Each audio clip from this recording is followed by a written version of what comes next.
Primeiramente, boa noite. Boa noite. Nossa, mãe, que casa mais aconchegante, quanto calor humano, quanto calor espiritual. É um envolvimento, é um aquecimento na alma.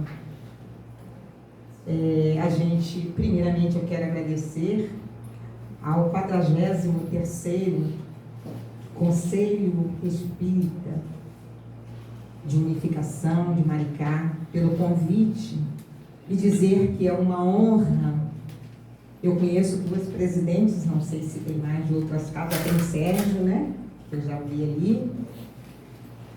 Aliás, eu só conheço duas casas em Maricá, mas agradecer a esse movimento, a esse conselho, agradecer a presença de todos e dizer que é uma honra para mim estar aqui.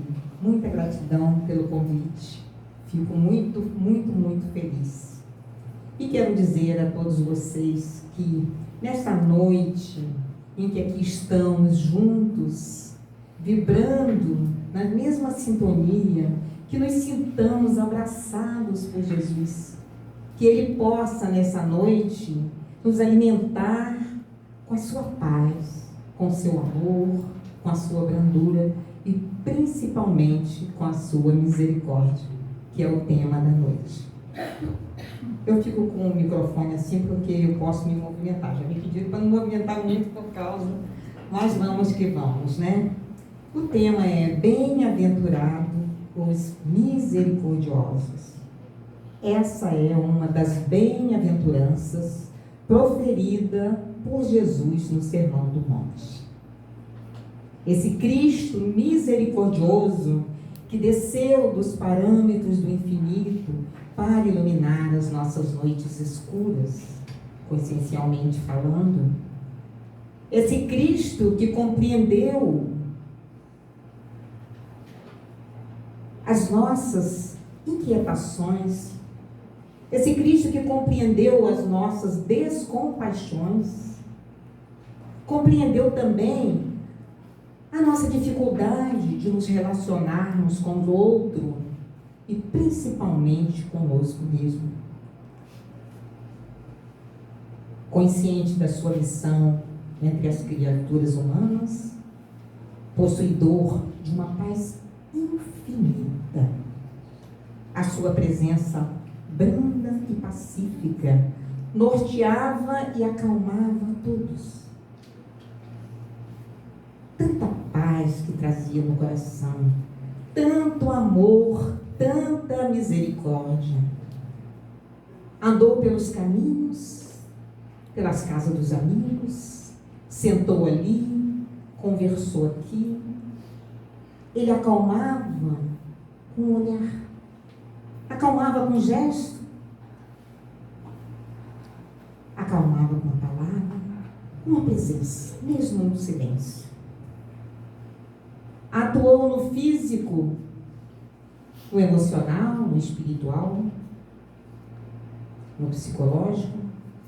Ele não tinha necessidade de atuar no físico, porque ele era enviado de Deus, ele tinha o poder de Deus em si.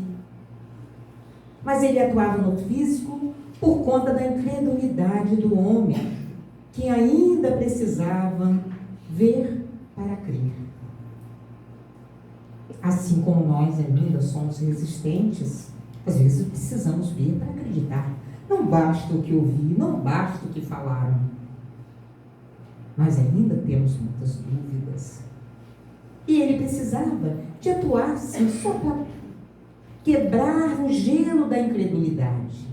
E quando a gente fala em incredulidade, a gente traz aqui a figura de Simão Pedro, que era aquele homem honesto, cumpridor dos seus deveres, correto, mas também era um homem impulsivo, às vezes.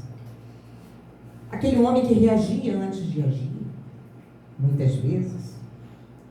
Era imprevisível, mas era um defensor da justiça. Mas ele era resistente. Ele tinha que ver para crer.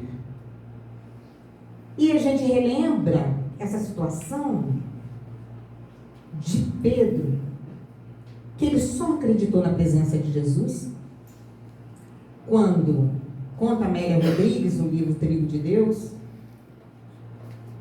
quando na Galileia surgiu um boato de que um homem simples e profeta, enviado de Deus, falaria no sábado no monte de Cafarnaum, e que ele estava trazendo a palavra de conforto. Ele apresentaria o reino dos céus, o reino de Deus, a todos aqueles que ele falaria, a todos aqueles sofredores, desprovidos de qualquer recurso, aquelas pessoas que viviam à margem da sociedade, eram os doentes, os paralíticos, as crianças, os idosos. Ninguém nunca se preocupara com eles. E Pedro bem os conhecia, porque viviam ali à beira-mar, naquele lugar mais simples, porque Pedro era aquele pescador que todos nós já conhecemos a história de Pedro. E na manhã de sábado, aquela multidão, começou aquele alvoroço na cidade, e Pedro, incredulamente, começou a ficar incomodado com aquilo. Nossa, quem seria esse homem? Questionava Pedro na sua incredulidade. Provavelmente, enganador das massas. Mas um falso profeta questionava. E conta Amélia Rodrigues que naquela manhã de sábado, nem bem o sol havia despontado, aquela multidão vai por aquela estrada empoeirada em direção àquele monte, lá em Cafarnaum. Eles queriam ouvir Jesus. Eram cegos, paralíticos, carregados, velhos, crianças, doentes, estropiados de toda sorte. E sem conseguir explicar, lá estava Pedro, junto àquela multidão. Ele não entendia por que ele estava caminhando, mas reclamando. E ele vendo a dificuldade daquelas pessoas de se locomoverem naquela estrada empoeirada, aquele cansaço, aquela distância a ser percorrida, e ele ficava questionando como as pessoas eram tolas a acreditarem no primeiro enganador que surgia. Como as pessoas eram tolas. Aquelas pessoas não mereciam ser enganadas, elas já sofriam tanto. Porque ele tinha esse senso de justiça e essa ternura. Mas lá ia ele junto. E chegando àquele monte, aquele local, cheio de árvores, eles começaram a se acomodar e se sentarem ali.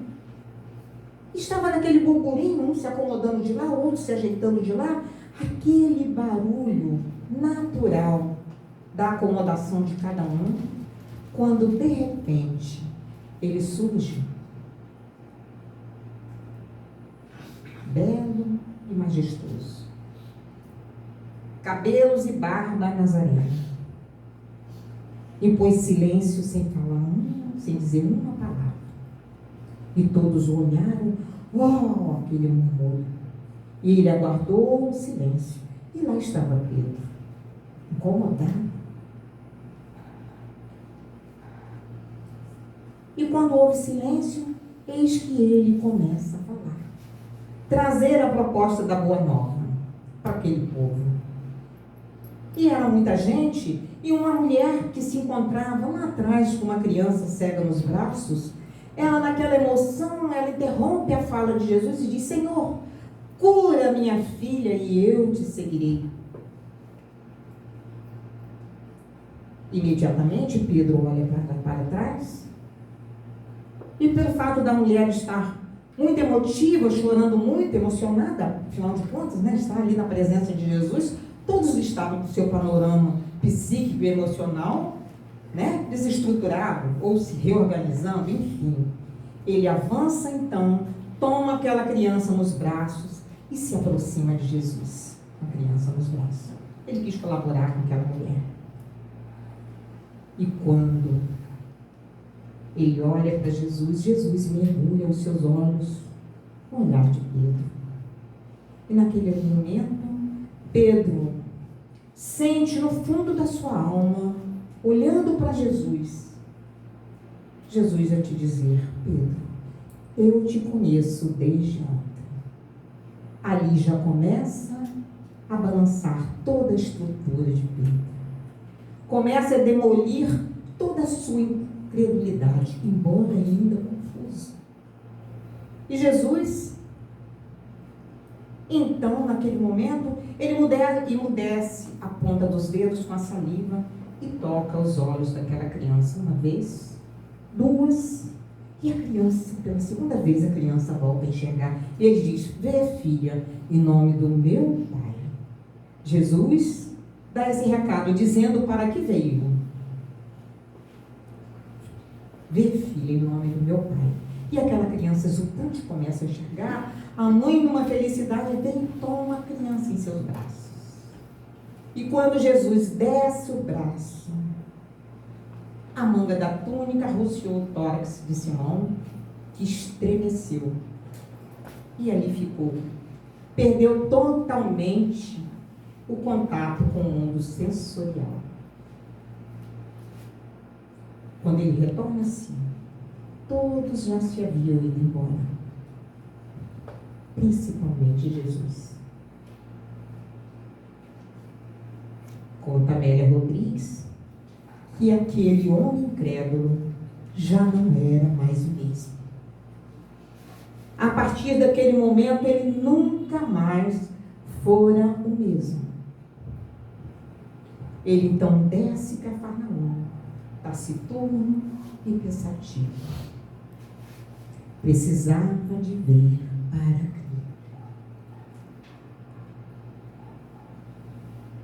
Jesus tocou as fibras mais íntimas, mas teve que haver um toque físico para aquele incrédulo.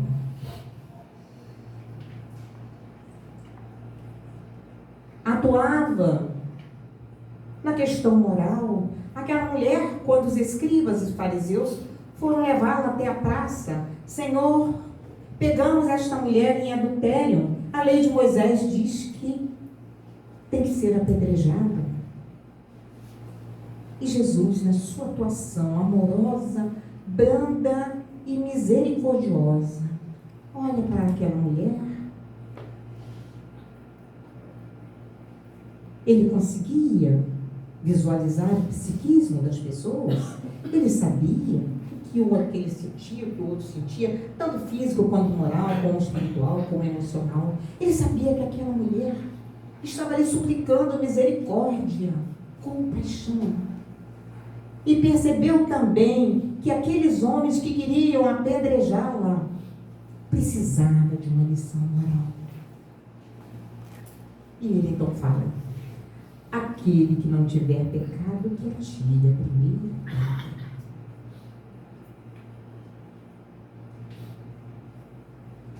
E a gente fica pensando: quantas vezes acusamos o outro? Quantas vezes culpamos o outro? Não temos esse olhar de compaixão, de misericórdia. Ainda não desenvolvemos o necessário, de acordo com as recomendações de Jesus. Na verdade, estamos exercitando, com certeza. Estamos aqui. A proposta de Jesus não era curar o corpo. A proposta de Jesus era o espírito. Por isso, tudo o que ele fazia, ele diz: em nome do meu Pai. Ele não precisava de mostrar poder, até porque ele veio mostrar o poder do Pai. Mas não era aquele poder, aquele Deus que aquele povo conhecia, que era aquele Deus de ferro, vingativo, punitivo, que castigava.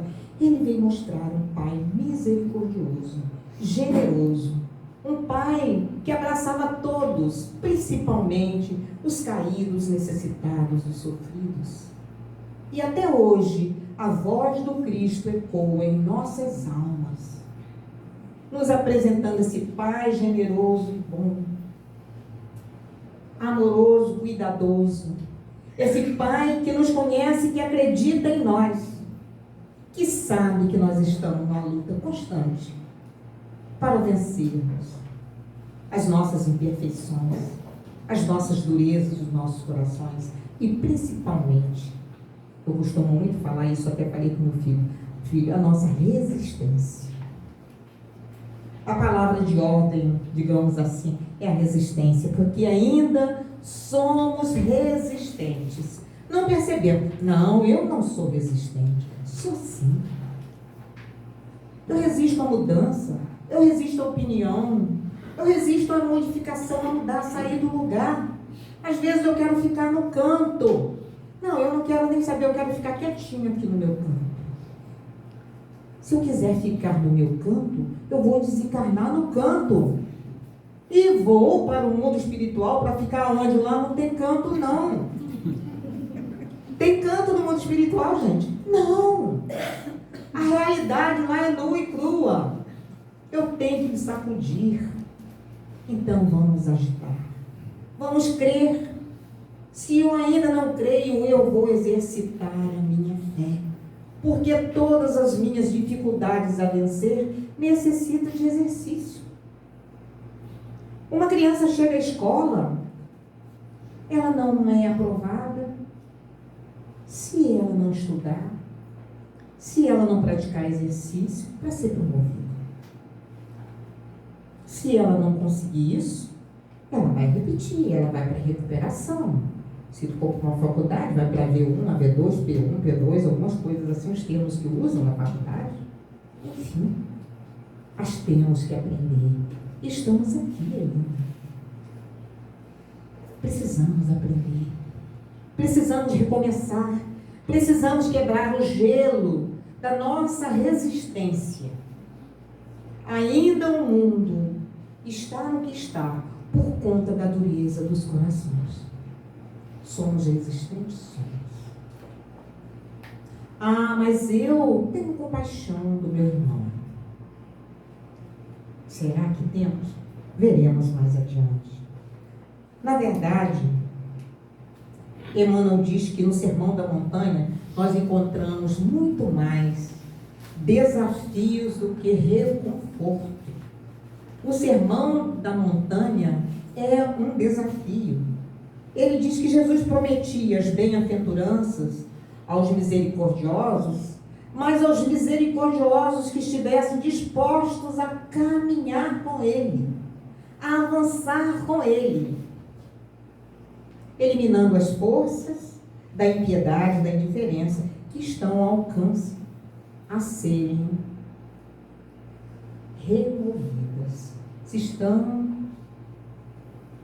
ao alcance de serem removidas, nós estamos aqui para isso, para superar as nossas fraquezas, nossas dificuldades, as nossas resistências.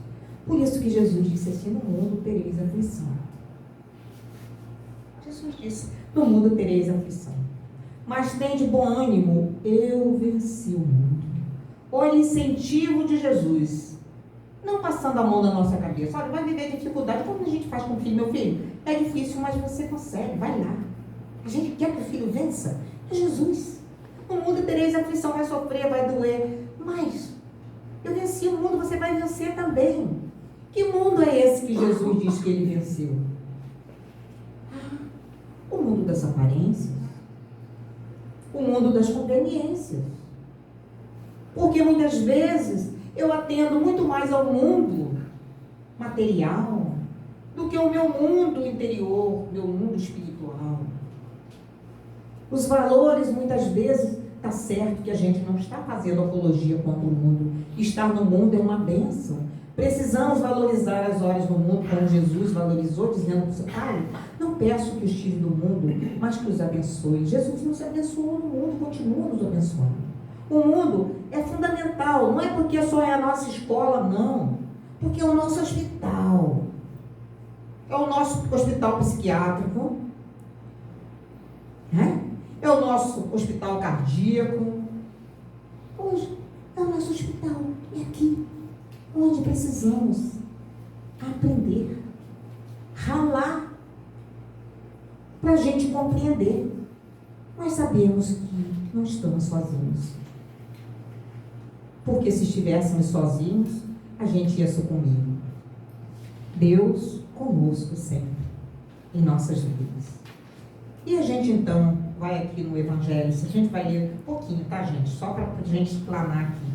No Evangelho, no capítulo 10, bem-aventurados misericordiosos, diz o capítulo.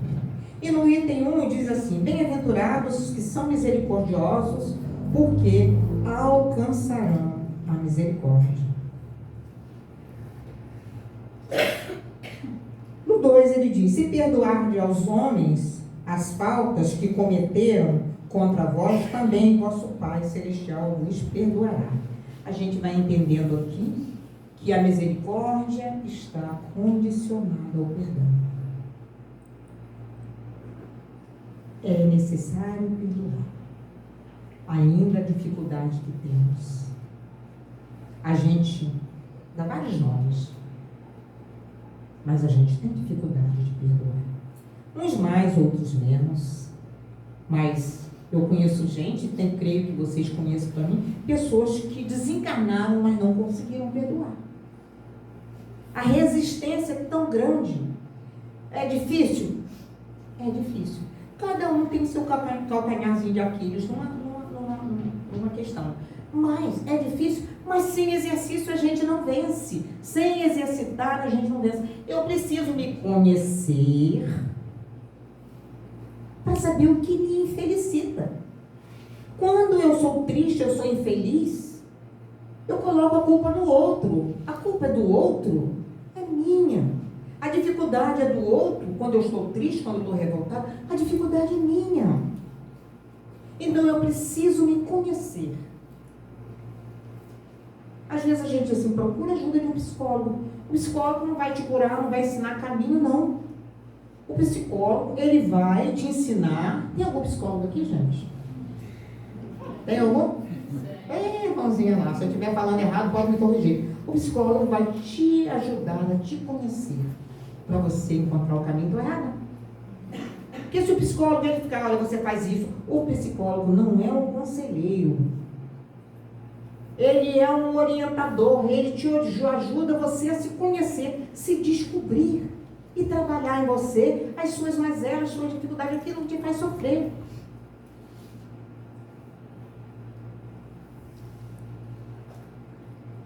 E no item 3, então nesse item ele diz assim: perdoa para que Deus vos perdoe. Eu não posso querer ser perdoado se eu não perdoo. Eu não posso querer ser amado se eu não amo. Eu não posso exigir do outro aquilo que eu não dou. Às vezes eu só quero receber, doar nada. Não é? E a gente tende muito a fazer isso. A gente tende muito a cobrar do outro, a querer que o outro faça. A culpa é do outro. E no item 3, se contra vós pecou o vosso irmão, e de fazer-lhe sentir a falta, em particular, a sós com ele, se vos atender, tereis ganho o vosso irmão. Esse pecar é ofender. Se ele te ofendeu, olha o Evangelho já dizendo, coisa que a gente está cansada de saber, mas às vezes a gente não faz, não.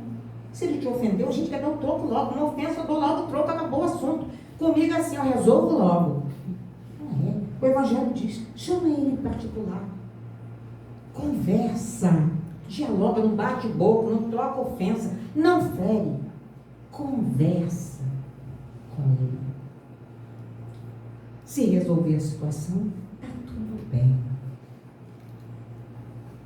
A gente vê paz, dificuldade com os filhos. Ah, meu filho é muito difícil, meu pai é muito difícil, minha mãe, meu irmão é muito difícil. Todo mundo é difícil. Eu sou fácil, né?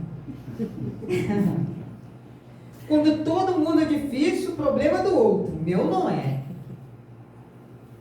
Jesus só buscou os difíceis. Gente, todo aquele que é difícil, que é problemático, ele tem o potencial de amor dentro de si. Ele tem amor. Ele é difícil, mas ele gosta de ser difícil? Não. Ele é egoísta, ele gosta de ser egoísta? Não. Ele até finge que ele é bonzinho. Opa! Ninguém gosta de ser ruim. Ninguém. Às vezes até fala uma mentira. Fulano é mentiroso. Vamos Vamos analisar porque ele é mentiroso? É porque ele está negando alguma coisa nele. Então, o perdão é isso, é compreender o outro. É ser complacente com o outro e não juiz. Nós adotamos a figura de juízes, estamos com o dedo em vista para o outro. No entanto, Jesus está com os braços abertos, as mãos espalmadas para nós, o olhar em nós.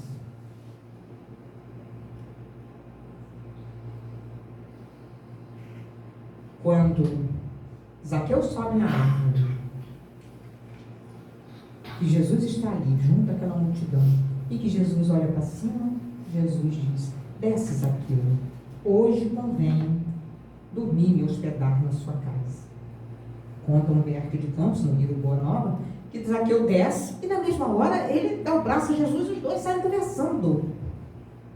E os discípulos: Zaqueu, cobrador de impostos, rico, mesquinho.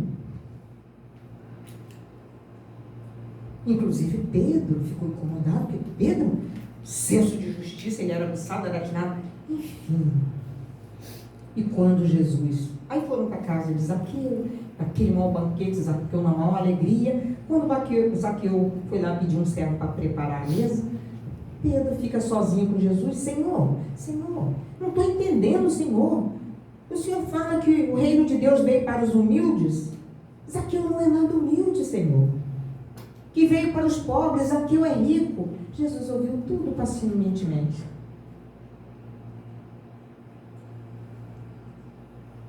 E relata Humberto de Campos que Jesus olhou no olhar de Zaqueu, percebeu que Zaqueu não era aquilo que o povo falava. Ele não era mais aquele homem. Há muito tempo ele havia mudado. Ele ajudava famílias e famílias de Jericó que passavam necessidade. Oferecia terras para o plantio, para que as famílias suprissem as suas necessidades, extraindo da terra o alimento para a sobrevivência. E Zaqueu começou a contar tudo isso para Jesus, e Jesus: muito bem, hoje recebeu a bênção. E Jesus diz então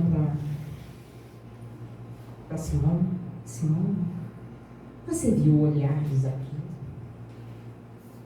Não precisa ver, Senhor, basta saber. Não basta saber. Quantos passaram por nós no dia de hoje? Quantos estiveram tão próximos de nós, talvez com um problema? Claro que a gente não vai sair catando, mas quantos estão ali ao nosso lado e a gente sequer lança o olhar para perceber o outro? O outro está gemendo perto da gente: toma de pirona que passa. Oh, meu Deus, falamos isso. Olha, eu até brinco com isso, né? Eu falo isso, minha irmã depois ouve as orações, ela fica danada comigo.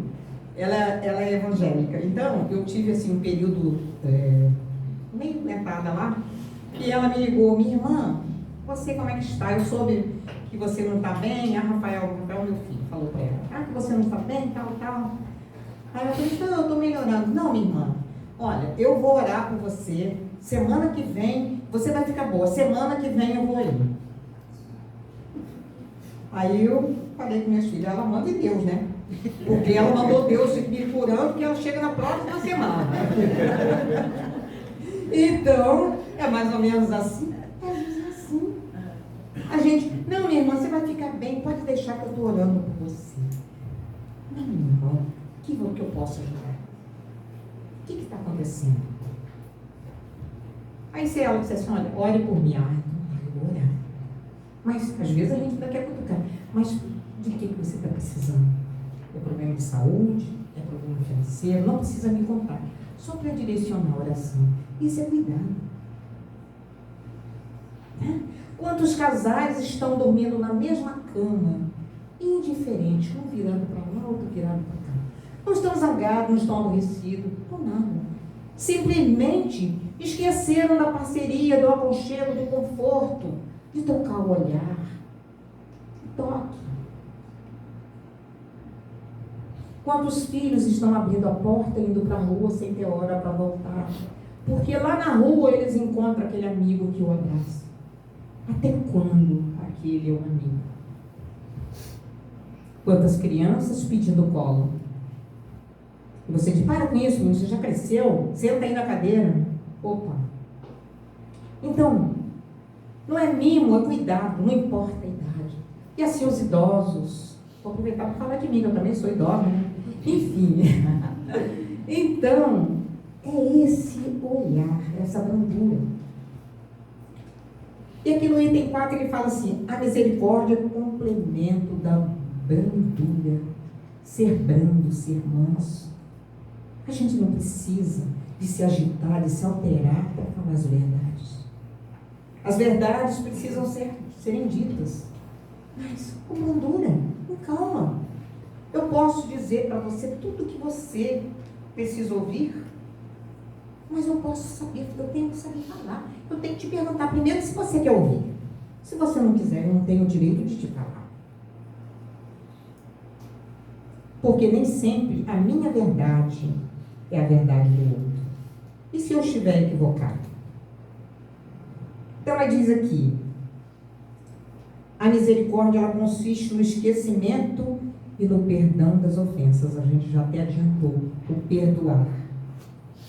Mas o que deixa a gente contente é isso aqui, ó. O ódio e o rancor denotam a elevação da alma na sua grandeza. O esquecimento das ofensas é próprio da alma elevada. Então, a gente vai ter ódio? Vai. Ter raiva? Sim, eu tenho raiva. Eu estou com raiva agora. Mas a misericórdia de Deus é infinita. Que diz para mim assim, ó, você pode ter raiva, pode ter ódio. Porque o outro te ofendeu. Pode te ter raiva, pode ter ódio. Mas esquece. Esquece a ofensa. Que você vai alcançar a misericórdia. O difícil é a gente esquecer. Eu não esqueço a palavra de fulano. Poxa. E toda vez que eu lembro, nossa. Pensa que está fazendo mal a fulano. Está fazendo a si próprio. Está destruindo o seu emocional, o seu psiquismo, a sua harmonia espiritual, física, fisiologicamente, que às vezes tem gente que fica nervoso, tem dor de barriga, tem vontade de vomitar, tem pressão alta, enfim. A misericórdia de Deus diz, perdoa. A gente não pode adquirir, nós, enquanto espíritas, não podemos adquirir postura de santinho. Não, eu não tenho raiva de ninguém. Claro que tem. Claro que tem. Nós temos. Porque ainda somos imperfeitos. Por isso que Jesus disse que no mundo nós teríamos aflição. Ele não quis dizer que era aflição, que era dor. Qualquer incômodo, qualquer preocupação um pouco mais exacerbada para a gente é aflição. Então a gente tem raiva sim. Às vezes a gente camufla, sabe? Que a gente não quer ser ruimzinho. A gente não quer dizer, eu não odeio ninguém, não. Eu estou triste com fulano. Olha, que falsidade. Quando você está triste porque fulano te ofendeu, você está com raiva mesmo. Mas não é não, gente. Eu estou com raiva, eu estou triste. Estou muito triste com você. Mentira, está com raiva, está sentido, não perdoou. Porque como o outro te ofendeu e te deixa triste, pode te deixar naquele momento desapontado, mas a gente tem que correr para trabalhar o perdão. Com ódio, com o coração cheio de ódio, é difícil a gente chegar a um bom lugar. Não estou dizendo no mundo espiritual, não, aqui mesmo. Dorme em paz se você estiver com raiva, eu quero ver quem dorme. Come e deixa o alimento te fazer, te causar um bem-estar se você estiver com raiva. Não. A raiva é minha. O outro me machucou e eu fiquei, não, procuro ele e vou conversar. Vamos acertar os ponteiros. Eu queria falar com você que você fez isso, me machucou e me doeu. Eu fiquei triste sim, eu fiquei com raiva, mas eu não quero sentir isso por você, porque você é legal. Você tem um lado bom, a pessoa pode nem ser tanto, mas a gente tem que dizer isso. Vamos repetindo para nós mesmos, ela é boa, ele é bom, ele é bom, ele é bom. Porque todo mundo tem. Porque fomos criados por Deus, todos fomos criados simples e ignorantes. Espíritos simples e ignorantes. Ignorantes de saber. Fomos criados pelo mesmo Pai, filho do mesmo Pai. Ele não privilegiou ninguém. Então, todos nós somos sombra e somos luz. Eu quero mostrar que eu sou só luz. Mentira. Sombra. e sombra, e toma e sombra. Ai daquele que diz nunca perdoar. Esse, se não for condenado pelos homens, será como Deus. Com que direito ele reclama perdão de suas próprias faltas, se não perdoa os outros? Difícil. Como? Como que eu posso querer ser perdoado se eu não perdoo?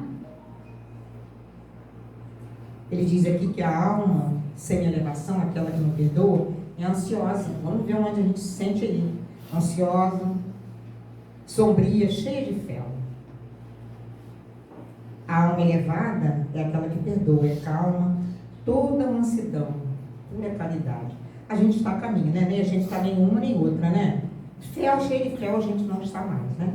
O felzinho que entra, a gente já tenta diluir, né? E colocar um pouquinho de adoçante, pelo menos. Né? Aquele que diz nunca perdoarei, com que direito ele pode querer perdão? E a gente vai entendendo essa pergunta de Pedro. Pedro fala assim para Jesus: Senhor, quantas vezes perdoarei o meu irmão? Querendo entender. Pedro também era um homem muito interessante. Eu adoro essa figura de Pedro, porque ele é bem equiparado com a nossa personalidade. Questionador, contundente, incrédulo mesmo, mas buscando sempre se esclarecer. Depois que ele encontrou Jesus, ele ainda não acreditava, mas ele estava sempre buscando conversar, dialogar, que Jesus era aberto ao diálogo. Prestemos atenção nisso. Aberto ao diálogo. Sejamos. Somos seguidores do Cristo. Não somos mais admiradores do Cristo. Nós somos espíritas. Nós somos cristãos. Nós não somos só admiradores do Cristo. Nós somos seguidores do Cristo. Seguir ao Cristo, somos discípulos do Cristo. Somos aprendizes do Cristo. Então temos que exercitar o nosso ensinamento, os seus ensinamentos. Então ele pergunta: devo perdoar o meu irmão quantas vezes? 70 vezes? E Jesus vai e diz: não, Pedro, 70 não. 70 vezes 7. Nossa, Jesus estava falando de números? Não. 70 vezes 7, 490. Só isso? Só isso. Se a gente fosse só isso, numa encarnação a gente já tinha que ser enterrado de corpo e espírito logo. Porque acabou a chance de reencarnar. 490 a gente faz em mesmo. Em uma semana a gente erra, a gente peca, não é? E Jesus, não, Jesus estava usando um símbolo, Jesus estava falando de infinitude. Perdoar 70 vezes 7, Jesus queria dizer perdoar infinitamente. É isso que ele fala para nós. Estarmos sempre com o coração limpo, pronto a perdoar. Está doendo hoje, eu não consigo conversar com fulano. Amanhã eu não consigo, mas eu não deixo esse propósito para eu não perder. Não perder a oportunidade de caminhar com ele. Eu tenho uma filha que ela, aos 17 anos, conheceu um rapaz, apaixonada, quis casar, casou e queria casar na igreja. E como não era batizada na igreja, meus filhos, mesmo quando eu não era espírita, eu não batizei a igreja porque eu não tinha religião. Eu dizia, quando eles crescerem, eles escolhem a religião e batizam. Então, eu fiz uma festa, aluguei um sítio à beira de piscina, botei tapete vermelho, flores, aquela coisa linda. Bem, eu separada do pai dela, ele já estava casado com outra pessoa, os 3 filhos, uma luta danada, parei faculdade para fazer aquele casamento que me custou fortuna. Enfim, mas eu queria realizar o sonho da minha primeira filha, sempre da primeira, da segunda, casou. 1 ano e meio, descobriu que não gostava, que gostava do sexo oposto. Não amo mais o meu marido. Estava amando uma mulher. Eu não sabia, nunca percebi nada, toda feminina, toda, como até hoje usa batom, esmalte, brinco, cabelão, toda, enfim. Aquilo, o meu chão caiu. Eu falei, meu Deus, o que fazer? E a minha filha mais nova que me contou, falou, mãe, eu tenho que falar com você, está acontecendo isso. A minha irmã é Carol. Carol não gosta de mulher, é lésbica, papapá. Aí ela falou comigo, a minha filha morava numa outra casa, no mesmo bairro, 2 ruas depois da minha casa. Naquele momento, eu fiz assim. Primeiro eu chorei muito, passei mal, tive pressão alta, aquele colosso todo, depois acalmei. Aí vem, poxa vida, que decepção. O coração da gente é assim, eu sou humana. Isso já tem 20 anos. Mais, né? Ela está com 37? 20 anos. Falei assim, estou magoada, estou sentida com ela. Estou com raiva dela. Amo minha filha, estou com raiva. Eu não quero ver. Aí eu penso, sabe, a gente pensa tudo? Eu falei, por que não me falou? Por que nunca me contou? Eu nunca desconfiei, ela sempre. Aí perguntava um amigo e outro, que tinha as coleguinhas de infância, que estudou junto, que brincava junto, que ia muito lá em casa, brincava de casinha, saía pro cinema. Nunca, Lúcia, nunca Bia falou nada, nunca Thalita falou nada, era filha das amigas, que era uma coleguinha dela. Falei, meu Deus, por que ela nunca me contou? Eu não percebi nada. Enfim, e fui naqueles questionamentos. Poxa, parei minha faculdade, gastei um dinheirão. Se tivesse falado, eu não tinha gasto tudo isso, aí você vai pro outro lado, né? Porque a gente é assim, né? Aí eu entrei para a segunda fase. Bom, se tivesse me falado, eu parei minha faculdade, gastei um dinheirão, fiz uma festa danada. E por que não falou? Escondeu tudo de mim, que fingimento, Eu falei assim, ainda não quero ver. E a outra, já disse a ela a minha reação, ela ficou lá. Eu falei, ela fica lá e eu fico aqui. Aí a Júlia, uma nova essa que me falou, mãe, você não vai conversar com ela? Eu falei assim, ainda não. Eu amo muito a minha filha, não quero perder minha filha. Se eu falar com ela, eu vou perder, porque eu vou magoar. Porque eu estou com raiva. Porque eu estou magoada. E eu já era espírita, tá? Criei todos eles desde pequenininho na evangelização, veja bem. E fui deixando. Uma semana. Falei assim, meu Deus, aí comecei a orar. Meu Deus, eu preciso perdoar a minha filha. Eu não vou falar nada com ela porque eu vou machucar, eu vou pisar. Não é isso. Não é isso que eu aprendo, não é isso que eu quero. Enfim. Um dia eu estou de noite na minha casa fazendo janta. Bateu aquilo no meu coração. Vou abraçar minha filha, larguei a canela, apaguei o fogo, saí a pessoa. Bati na porta dela. Aí ela abre a porta. Aí a gente se abraçou chorando. Ela, perdão, mamãe. E eu, perdão, minha filha. Perdão. Nunca foi tanto perdão. A gente não precisou nem dialogar. Só foi pedido de perdão para lá, pedido de perdão para cá. E a gente já tinha se perdoado. Mas isso foi uma lição para mim. Porque para eu sair do pedestal. Porque eu evangelizava, falava sobre perdão. Sempre fui evangelizadora. Não era palestrante. Sempre fui evangelizadora. Coordenava grupo de estudo, falava de perdão. E eu tive que viver aquela situação. Hoje somos assim, hoje não, né? Desde a época assim, tudo foi sanado. Eu falei, minha filha, só não nega a sua essência de mulher. A sua opção sexual é a sua opção sexual. Eu sei que caráter você tem, a pessoa também é uma pessoa, acabou ali. Mas a gente traz essa dificuldade. Então, o perdão, ele pede tempo. Ele pede exercício. Eu não posso negar que eu não posso dizer que eu sou boazinha. Não sou. Se eu não sou rancorosa, eu sou egoísta. Se eu não sou egoísta, eu sou ciumenta. Se eu não sou ciumenta, eu sou vaidosa. E por aí vai. Cada um sabe das suas dificuldades. Não cobre do outro a dificuldade que é sua.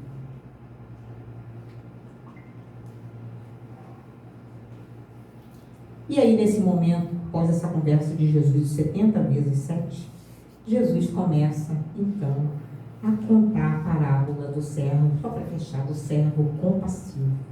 E ele diz, o reino do céu é semelhante a um rei chamou seus servos para ajustar contas. Trouxeram um servo que devia 10.000 talentos. E o rei cobrou. E ele se ajoelhou perante aquele rei. Não, ele pediu, ele se ajoelhou perante o rei. O rei falou assim: se você não pagar, a gente vai te vender seus filhos e sua mulher e todos os bens que você tem. E ele, naquele momento, ele cai de joelhos e pede ao rei que tenha paciência, que ele vai lhe pagar. E o rei, diante daquele pedido de perdão, daquela atitude humilde daquele servo, o rei o perdoou. Teve o que? Compaixão. O perdão é acompanhado, o Evangelho diz. E o rei teve compaixão daquele homem e o perdoou. Mas aquele homem saiu dali, foi embora, todo feliz. Encontrou um companheiro que lhe devia. E ele ficou nervoso e segura na gola da camisa do companheiro e diz: você me deve 100 denários, vai ter que me pagar. E aquele companheiro implora com as mesmas palavras: por favor, me deixe, tenha paciência comigo, eu vou lhe pagar. E conta o Evangelho que ele não o atendeu, foi embora e mandou prendê-lo até que pagasse a última dívida. Olha, quem não perdoa não é perdoado. O rei fica sabendo, chama aquele servo e diz: ó servo incompassível, você não teve um pingo de compaixão? Eu tive compaixão contigo. A partir de agora, e a partir daquele momento, o rei ordenou que entregasse ele aos verdugos, ou seja, aos carrascos, para ser maltratado. E Jesus encerra: assim fará meu Pai aquele que não perdoar o teu irmão.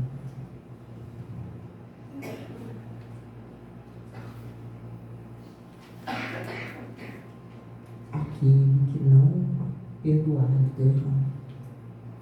Jesus não está falando que Deus é vingativo, que Deus castiga. Não. É a lei do retorno. O que eu faço, eu que sou responsável pelos meus atos. O mal que eu desejo ao outro é aquele que volta para mim. O que eu não dou, eu não posso receber. Eu não posso querer bênçãos se eu não dou amor. Eu não posso ter benefícios se eu não sirvo. Precisamos pensar nisso. A nossa vida é produto de misericórdia. Retornamos à vida por oportunidade de recomeço, a convivência com os nossos para reajuste. A nossa vida é produto de misericórdia. Ai de nós, se não fosse a misericórdia de Deus. Arthur Valadares, ele diz assim: bem-aventurados são todos aqueles que perseveram, porque não param para reclamar. Bem-aventurados são todos aqueles que perseveram. A perseverança é o exercício da minha dificuldade, do meu sentimento de descompaixão.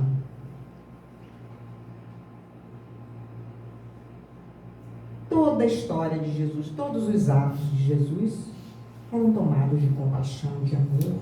Ele tinha compaixão, porque ele via ainda a pequenez, a infantilidade de cada um.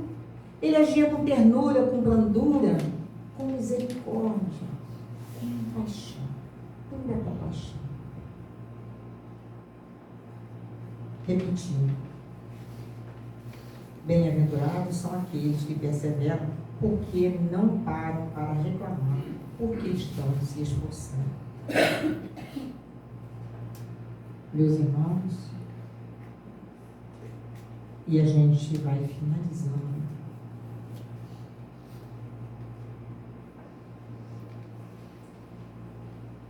desejando para todos nós, pedindo a Jesus, que é o nosso mestre maior, aquele que veio nos ensinar e continua nos ensinando,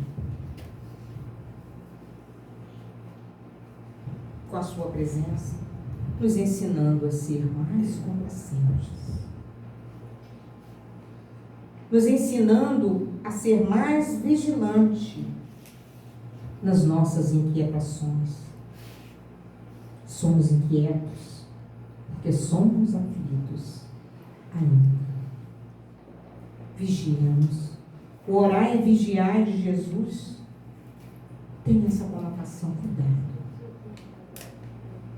A recomendação no horto, quando ele leva aqueles 3 pelos, João e Tiago, e que Jesus pede que eles orem com ele, e que Jesus se afasta um pouquinho, e eles começam a orar e dormem, cochilam. E Jesus retorna: opa, cochilaram? Não podeis orar comigo 1 minuto sequer. Olha, o cochilo é muito simbólico. Quantas vezes cochilamos e esquecemos de orar? Literalmente, orando a gente cochila. A gente senta na cama ou deita para orar e a gente cochila. Mas esse cochilo Jesus compreende o teu corpo cansado, porque Deus também vê a intenção. O cochilo é algo muito maior, é a distração. O mundo nos chama e nós nos distraímos, porque muita coisa no mundo nos encanta. E a gente está mais com a matéria do que para a essência. A essência é o nosso verdadeiro eu. É a nossa verdadeira vida. É da alma que a gente precisa cuidar. Quando Jesus diz: vim para que tenhas vida, e vida em abundância, ele está para a mensagem de porte espiritual. Vida em abundância é vida espiritual. Aquela vida que nos favorece a sermos felizes independentes de circunstâncias. Aquele que já alcançou a paz, a fé, sabe que o dia de hoje pertence ao hoje, que o dia de amanhã ainda virá e que o ontem não voltará.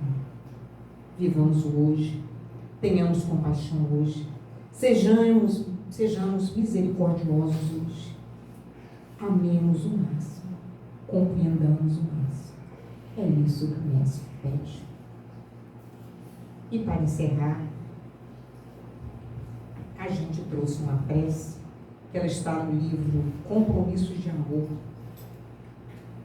psicografado por Divaldo Pereira Franco, pelo espírito de Bezerra de Menezes, que se intitula Súplica de Amor. A gente pode imaginar Bezerra de Menezes dizendo: Senhor, tu que nos convidaste para o banquete da Boa Nova, embora não dispuséssemos da túnica nupcial, aceitamos o teu convite e aqui estamos. Tu que nos convidaste para trabalhar na tua vinha, embora não dispuséssemos de condições hábeis para o bom serviço, mesmo assim nos aceitaste. Tu que foste nos buscar perdido no abismo, quando nos afastamos do teu rebanho, a ele retornamos. Senhor, temos sede de paz, anelamos pela paz que vem de ti. Por isso, Senhor, deste conúbio em que desces até nós e que nos magnetizas com a sua energia santa, permita, Senhor, que possamos representar-te em qualquer lugar, dizendo a todos que somos seus servos, seus discípulos, fracamente, frágeis, carregando o madeiro da nossa própria aflição. Tu que nos ama, ensina-nos a amar, para que o teu reino se instale em nós e se propague por toda a terra. Que assim seja. Jesus possa nos abençoar essa noite. Obrigada, Deus.